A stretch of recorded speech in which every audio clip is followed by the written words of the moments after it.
நண்பர்களே, குறிப்பாக சாதாரணமான ஒரு வீடியோ போட்டாவே யாருமே பார்க்க மாட்டீங்க. இது வேற ஒரே இருட்டா இருக்கு. இந்த வீடியோவை நீங்க எப்படி பார்ப்பீங்க அப்படின்னுலாம் நினைக்கலாம். தயவுசெய்து இந்த ஒரு 2 நிமிஷம் வீடியோவை பாருங்க. நாங்க சொல்ற வலியும் வேதனையும் கட்டாயம் உங்களுக்கும் இருக்கும் அப்படின்னு நான் நம்புறேன். ஏன் அப்படின்னு சொன்னீங்களா, பொம்மிங்குப்பம் ஊராட்சி. இந்த பொம்மிங்குப்பம் ஊராட்சி முக்கியமாக பழத்தோட்டம் எம்ஜிஆர் நகர் இந்த பகுதியில் வந்து ஒரு பிரதானமான ஒரு சாலை இருக்கு.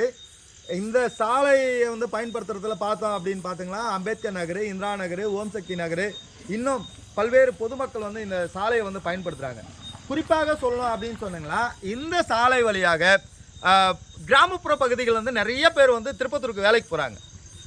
பள்ளி மாணவர்கள், கல்லூரி மாணவர்கள், நூற்றுக்கணக்கான மாணவர்கள் வந்து தினந்தோறும் வந்து பேருந்தை பயன்படுத்தி தான் போகிறாங்க வராங்க. மாலை நேரங்களில் வந்து என்ன அப்படி இருக்கும் அப்படின்னு சொன்னாங்களா, மாலை ஒரு 7 மணி வாக்கில் 2ஆம் நம்பர் பஸ் வரும். இந்த 2ஆம் நம்பர் பஸ்ஸில் வந்து ஒரு 50 பேர்லேருந்து ஒரு 100 பேர் வந்து இறங்கி இந்த பகுதியை வந்து கடப்பாங்க. பள்ளி மாணவர்கள், குறிப்பாக கல்லூரி மாணவர்கள், சின்ன சின்ன பசங்க, ஒரு 5ஆவது 6ஆவது படிக்கிற பசங்கள் வந்து அந்த மாதிரியான ஒரு விஷயம் இருக்கும். அடுத்தது ஒரு 7:30 மணிக்கு தடம் எண் 11 அந்த பேருந்து வரும். அந்த பேருந்துலையும் ஒரு குறிப்பிட்ட கணிசமான மக்கள் வந்து இந்த பொதுமக்கள் இந்த சாலையை பயன்படுத்துவாங்க.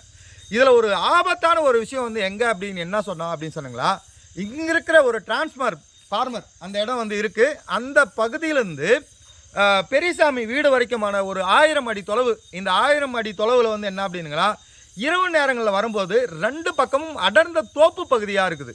அதனால் வந்து என்ன அப்படின்னா, ஒரு மரண பயத்தோடவே இந்த பகுதியை வந்து கடக்குறாங்க. ஒரே கும்மு இருட்டு. இதில் எதை வேணுனாலே நடக்கலாம். நீங்கள் எதை வேணாலே அதை ஃபில் பண்ணிக்கலாம், நீங்களே ஃபில் பண்ணிக்கலாம்.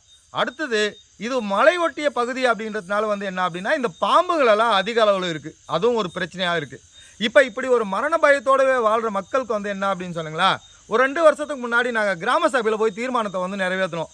எங்களுக்கு ஒரு 2 லைட்டு மட்டும் போட்டு கொடுங்க அப்படின்னு சொல்லி. இது வரைக்கும் செவிடன் காதல் ஊதன சங்கு மாதிரி எந்த விதமான நடவடிக்கையும் எடுக்கவே இல்லை.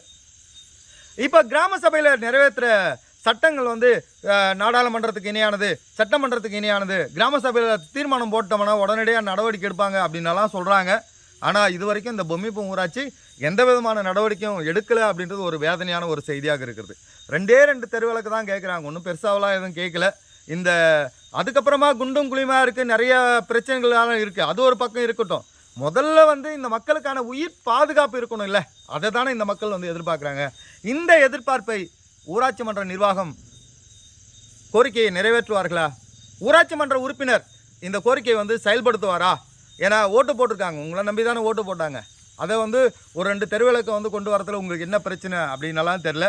இதையெல்லாம் கடந்து இந்த பகுதியில் ஒரு 2 தெருவிளக்கு போடணும் அப்படின்றது தான் அந்த பகுதி மக்கள். நம் மக்களின் குரலாக பொம்மிங்குப்பம் ராதாகிருஷ்ணன். நன்றி, வணக்கம்.